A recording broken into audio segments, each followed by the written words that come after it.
Come ride the little train that is rolling down the tracks to the junction. Forget about your cares, it is time to relax at the junction. Lots of curves, you bet, and even more when you get to the junction. Petticoat Junction. There's a little hotel called the Shady Rest at the junction. Petticoat Junction. It is run by Kate. Come and be her guest at the junction. Petticoat Junction. And that's Uncle Joe. He's a moving kind of slow at the junction. Petticoat Junction.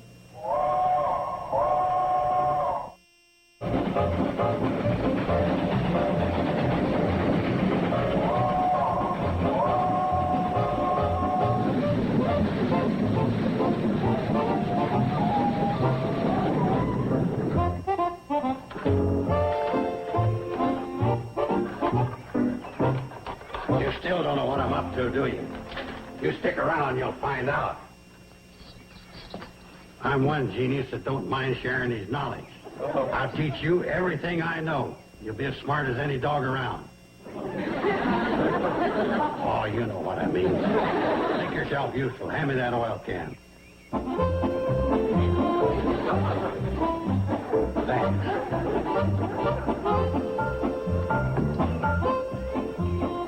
Big help you are. You bit holes in it.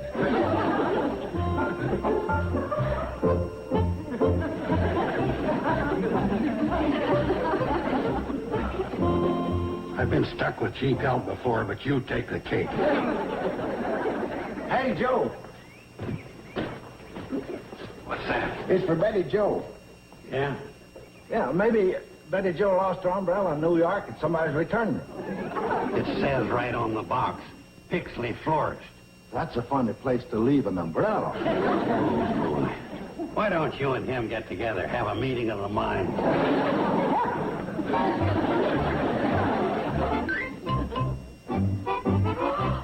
Oh, Mom, look. Oh, they're gorgeous. Oh, beautiful. Who are they from? Oh, that's funny. From an admirer. Is that all? Pretty expensive admiring. Pixley Florist. Maybe they're from Peter Fuller. He lives in Pixley. These? From Peter? I doubt it. Last time I went out with him, I had to go Dutch treat. And that included gas for his car and a new fuel pump. Yeah, none of these yahoos around here could even afford the stems, let alone the flowers. Well, that must be it. They must have been wired from another city. What are the men you met in New York? I didn't meet that many men. Well, it only takes one. I can't imagine who. Well, start thinking. Whoever he is, this dude must be loaded with loot. And I suppose that's the reason for Betty Jo to go for it? Kate, I was never one to let a pile of money stand in the way of romance. Let's put these in water before Dan Cupid starts wearing a money belt instead of a diaper.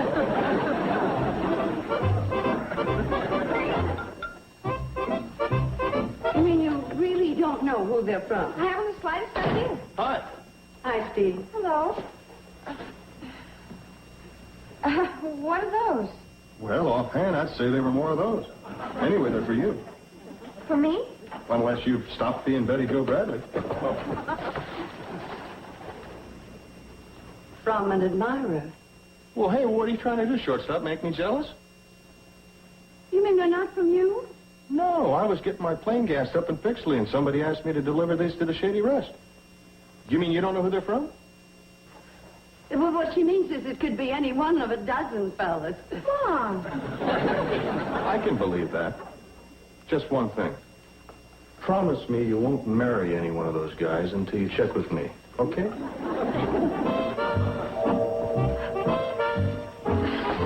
Mary, he's such a tease. What makes you think he was teasing? Huh? Well, he was right about one thing. Somebody is giving you a big rush.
Figured out who the millionaire playboy is that's sending Betty Jo all them flowers? Not yet, but we soon will. Steve's flying into Pixley to check with the florist. If it were me, I'd hire a whole fleet of detectives. When you've got a live one like that running around, you don't want to let him get away. Yeah, but Joe, would you mind telling me what this is all about? That's my labor-saving device. Uncle Joe, if you save any more labor, you'll never get out of the port swing. I've had a lot of brainstorms in my time, but this is sheer genius. I'm running a system down to the Shady Rest stop, so you don't have to haul the guest baggage back and forth. All you do is hang a bag on this cable, and away she goes. Yeah, well, I can understand how you get the luggage down to the Cannonball. It's downhill. How you going to get it up here? Kate, when you're baking a cake, do I ask questions? But, I kind of think this is an obvious point to bring up, don't you? Oh, yeah. I'll go in and sleep on the problem. It's amazing how he can work a nap into any situation. Hi, Miss Bradley. Hi, Ed. Boy, this is a break finding you alone like this, because I got to talk to you about something real important. Oh, well, pull up a chair. Thanks. Miss Bradley, I've come to talk to you about one of your daughters. Well, I must say you picked a good subject. Miss Bradley, I don't know whether you know it or not, but I've always been sort of fond of Betty Jo. Well, I knew you once were, but I thought that had blown over. It did, but ever since Betty Jo came back from her vacation, she sort of, well, turned me on again. That's real hip talk. Hip talk from the heart. She's changed. You noticed it, too? I couldn't help notice it because she's been hip talk from the heart. Say, that's good. Thank you. Ever since her vacation, she's become a sophisticated young lady, and that's the whole point. Point of what? Well, just between me and you, up to now, I always thought I was a little too suave for Betty Jo. You know, worldly, debonair. But now you feel that she's caught up with you. Exactly. And here's why I've come to talk to you. I've reached the point in life where I can do something about going with the girl for keeps, because I've got a new job. Oh, congratulations. Where are you working? On my off hours from the Douglases, I work for Mr. Harvey at the Pixley Florist. Pixley Florist? Yeah, ain't that neat? Yeah, it's neat. Isn't that the place where they send out the flowers in those fancy boxes? Yeah, real ritzy. Yes? Ma'am? By any chance, you don't happen to be the secret admirer? That's me. Pretty clever, huh? But aren't those flowers very expensive? No. Take those long stem roses. They were supposed to go to the Pixley Hospital, but the patient didn't pull through, and Mr. Harvey let me have them for half price. Pretty lucky, huh? Luckier than the patient.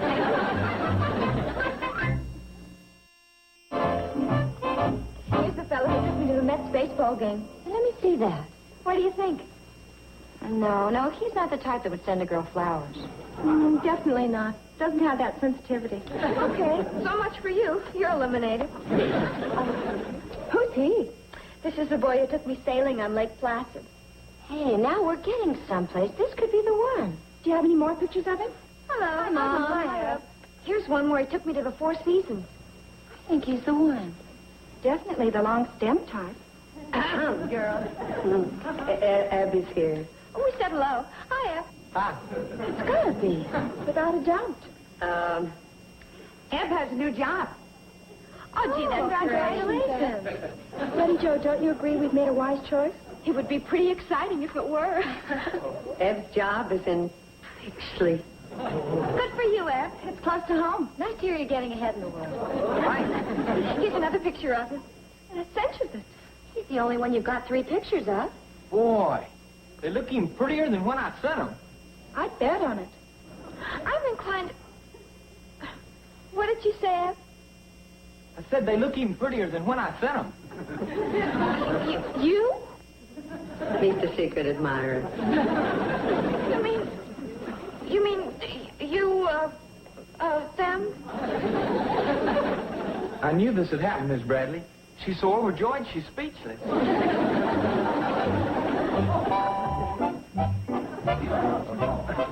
Betty Jo, I ain't gonna beat around the bush any longer. From this moment on, you and me have passed the handshaking stage. Eb. I'm serious. We got a humdinger of a future together. Eb, please. I'm on my way up, and you're just the little woman I want at my side. Besides my Douglas job and the one at the florist, I'll be moonlighting at the cannery. 3 jobs? Well, that wouldn't leave us much time together. I got me a schedule. I can work you in between 11:10 and 11:45 p.m. I admire your being so ambitious. Don't fight it, Betty Jo. Now, Eb. Holy cow. What? I just remembered. Mr. Harvey told me to turn on the refrigeration for the tropical flowers, and I plumb forgot. Oh, that's terrible. No, there's a bright side to everything. How'd you like a corsage of brown orchids? But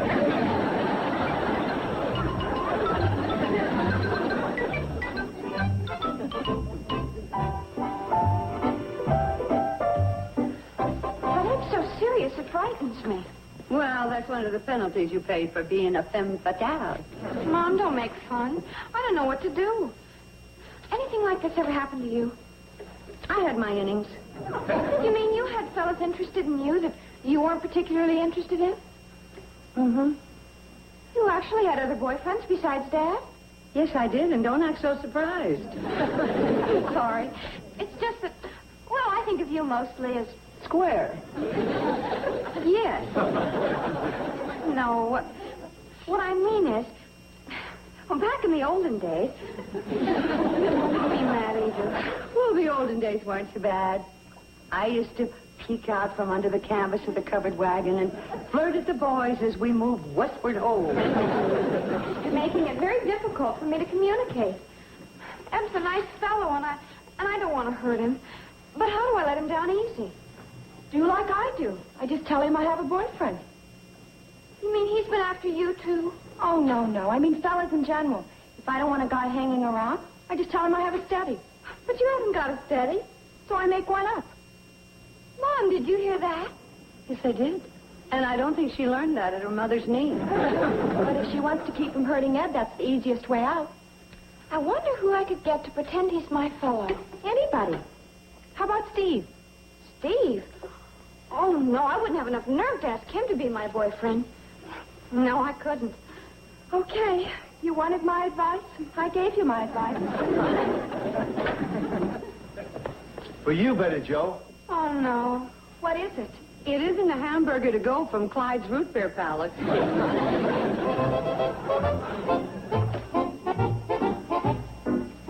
A brown orchid? Dear Betty Jo, after today, I'm convinced more than ever that you're the girl for me. Can't wait until I see you tomorrow. Your secret admirer, Eb. Where's Steve? I gotta ask him something. Wait a minute. Something written on the back? Yeah, but it's been scratched out. With deepest sympathy at your time of sorrow.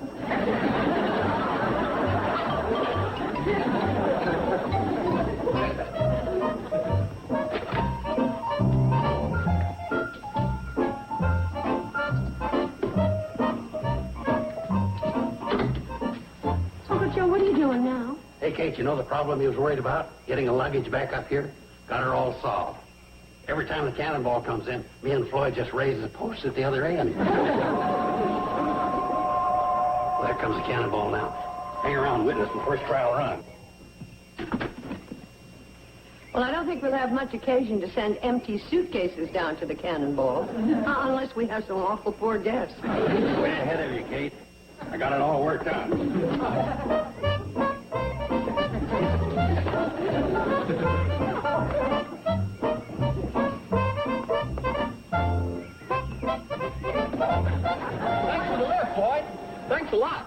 mention it.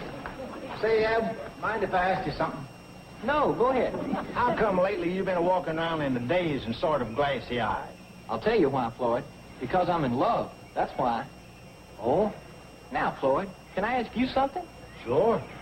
How come you walk around dazed and glassy-eyed? I do? Yeah, why? You got me. I guess I better get me a girl. When a guy walks around dazed and glassy-eyed, he should have a reason. Floyd, you ready down there? Yeah, all set. Stand back. He's going to make the trial run on his labor-saving device. Let her rip, Joe. Here she goes.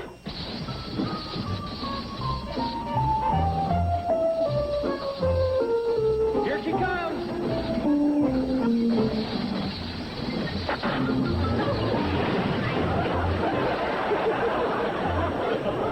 Real labor-saving device.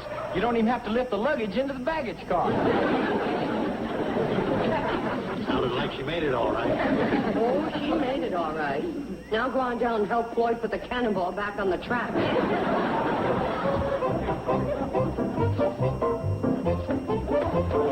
Steve, Ev's coming up the walk. Now? I thought he wouldn't show up until evening. That's what I thought. I guess love doesn't punch a time clock.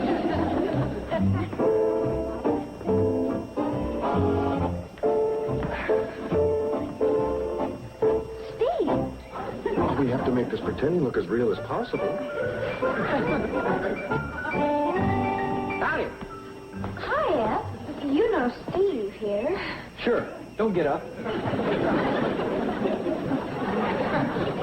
Ev, I wasn't expecting you until this evening. I didn't expect myself until then either. But to tell you the truth, Betty Jo, I just couldn't stay away from you that long. I don't know how to say this, but I've already got a steady. A steady what? Boyfriend. You have? Who? Steve here. You? Yeah, me. Oh, darn it. No, by golly. Get up. Huh? You heard me. Get up. Okay. Now, Ev! you stay out of this, Betty Jo. This is the only way we can settle this. Come on, you. Well, hold on there, Eb. I don't want to fight. Well, you're going to have to.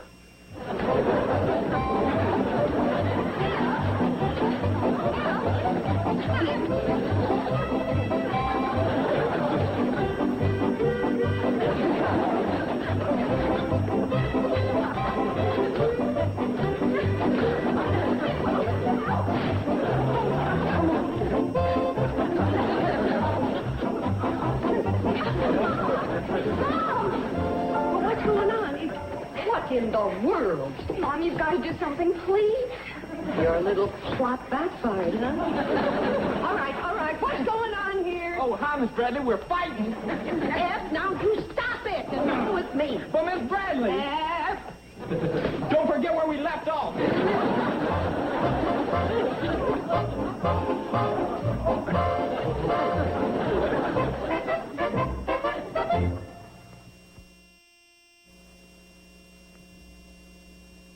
Mother, I gotta have a talk with you. Go ahead, Mom.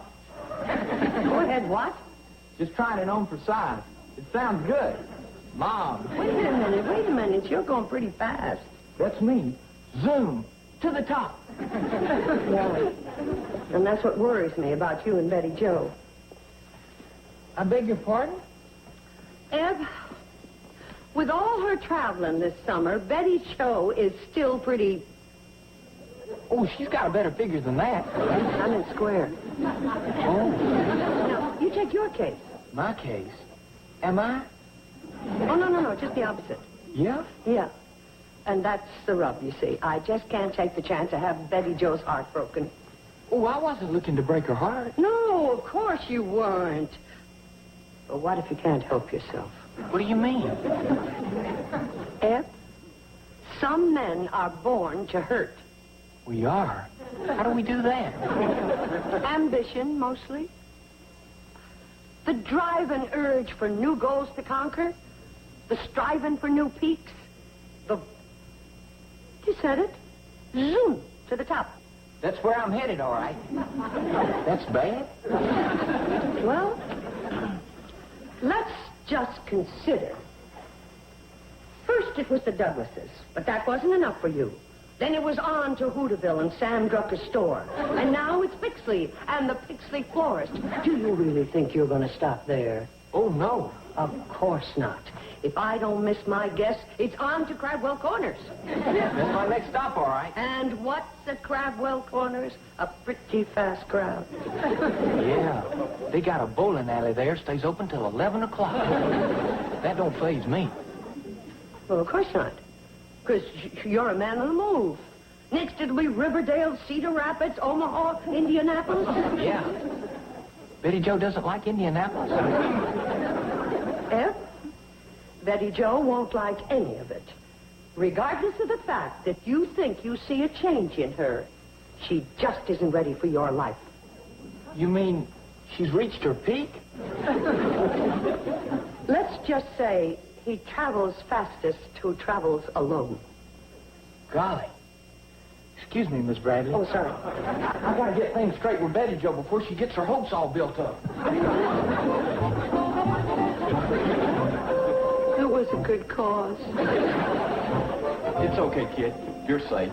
That's okay. Betty Jo, I guess the best way to do this is quick and fast. It's all off between us. It is? I wouldn't be good for you. I'd be too much too soon. Too much? There, little girl. You'll get over it in time. Be good to her, fella.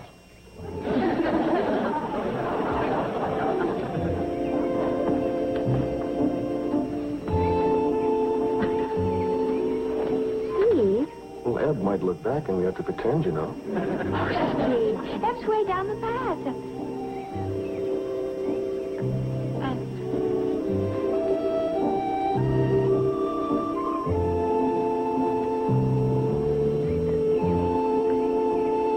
Steve Elliott, do you always pretend like this? Who says I was pretending?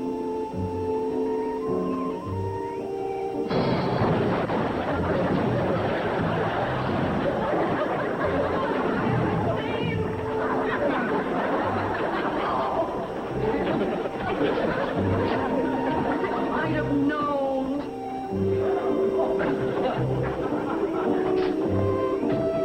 Oh, Betty Jo, everything's all right, honey. Don't look so frightened. Uncle Joe was just sending his suitcase up to the hotel and knocked over the post. What suitcase? What post?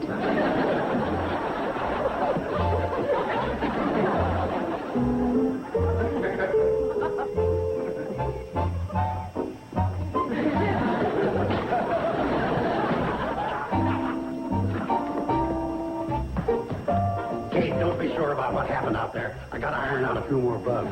Forget it, Uncle Joe. Right now, it's not bugs I'm worried about.